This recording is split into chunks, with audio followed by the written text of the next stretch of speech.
नमस्कार. तुम्हाला माहिती आहे का हो, हा ढोकळा बनवण्यासाठी फक्त 15 मिनिटे लागतात.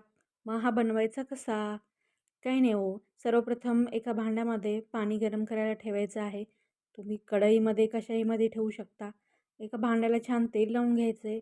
फक्त ढोकळा करण्यासाठी इथे आपल्या घरगुती 2 वाट्या प्रीमिक्स घ्यायचं आहे आणि ते कसं बनवायचं याचा व्हिडिओ आपल्या चॅनलवर आहेच.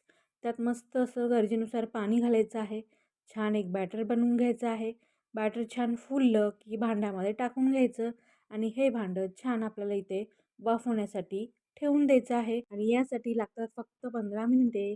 त्यानंतर मस्त असा एक छान तडका करून घ्यायचा आहे आणि त्यानंतर आपला ढोकळा इथे छान वाफलेला आहे. तो भांड्यामधनं काढून घ्यायचा आहे आणि मग काय छान त्याचे काप करून घ्यायचे आहे आणि जी मस्त फोडणी आपण केली होती त्यावरती घालून छान सुकं खोबरं घालून ढोकळा